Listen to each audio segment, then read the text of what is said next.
В этом видео мы расскажем, как в прошлом году ездили на автомобиле из Кракова в Уфу. Это было довольно непростое путешествие, ведь ехали мы с остановками только на ночлег и перекусы. Поездка заняла 3 дня. Давайте сегодня вместе вспомним, как это было.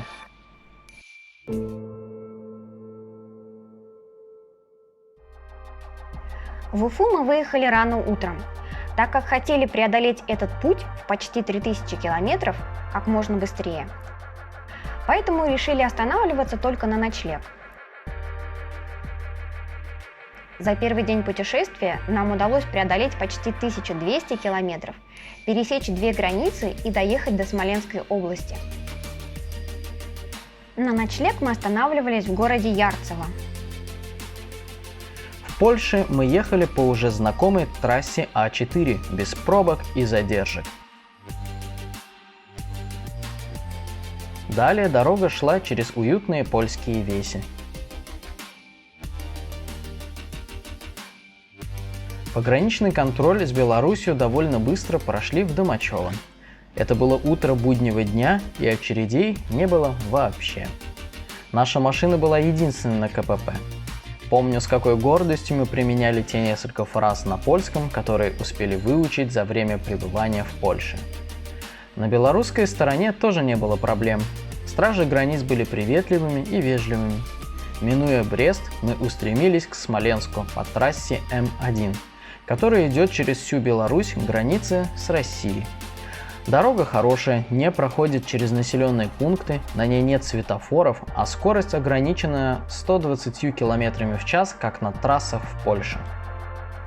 Пограничного контроля между Россией и Белоруссией как такового не было.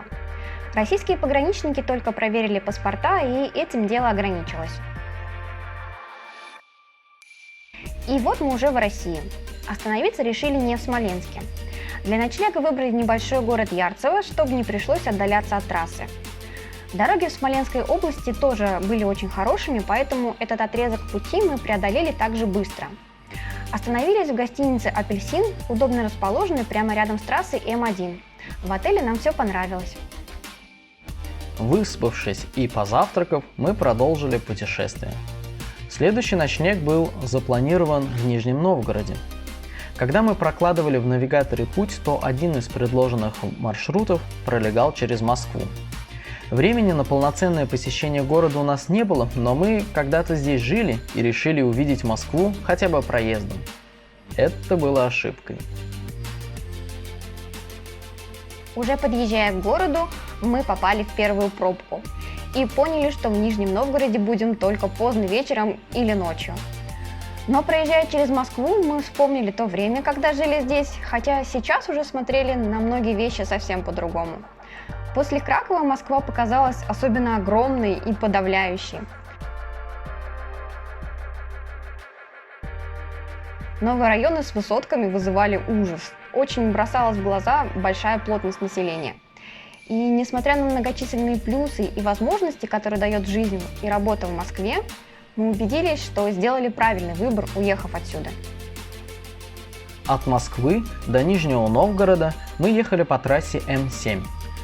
Видно, что качество дороги со времени нашей последней поездки стало лучше, но трасса все так же очень загружена, и поэтому здесь наше движение сильно замедлилось. Было несколько пробок, вызванных авариями, много фур и грузовиков. Второй день, несмотря на то, что мы проехали примерно 800 километров, дался намного труднее. В Нижнем мы были за полночь, заселились в отель «Астра» и провалились завтра.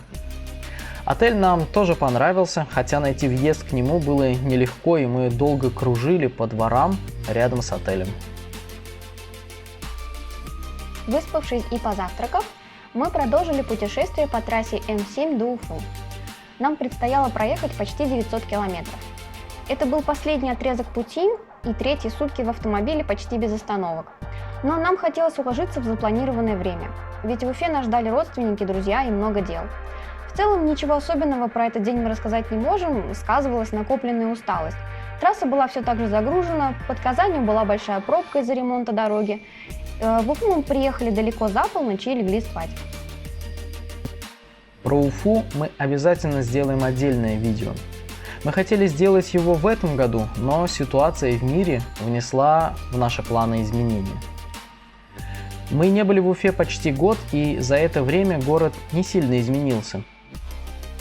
Радостно было вернуться, встретиться с родными и близкими, пройтись по памятным местам, любимым паркам и аллеям.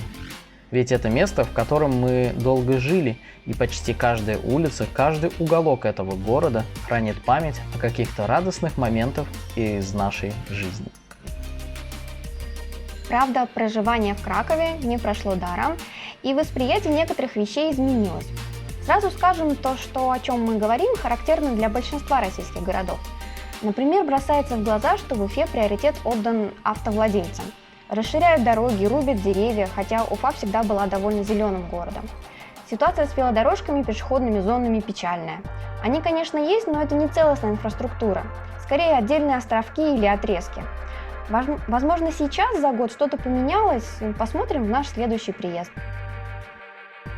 Хотелось бы еще раз отметить, насколько же это удобно, когда ты долгое время прожил в городе и хорошо в нем ориентируешься. Многие бытовые вопросы очень просто решить. Например, если нужен шиномонтаж, то знаешь, где точно хорошо сделают. И к тому же все говорят на твоем родном языке. Когда ты живешь год в другой языковой среде, эта разница особенно чувствуется. Словно кто-то переключает рубильник, и постоянная фоновая нагрузка для твоего мозга снижается. Свободного времени почти не было. У нас был очень плотный график из встреч и дел, поэтому эти дни пронеслись как одно мгновение. И вот нас уже ждал обратный путь в Краков. Но об этом мы расскажем в следующем видео. Если понравилось, подписывайтесь на канал, не забывайте выражать свое мнение в комментариях, поддержите лайком и рекомендуйте видео друзьям. До встречи!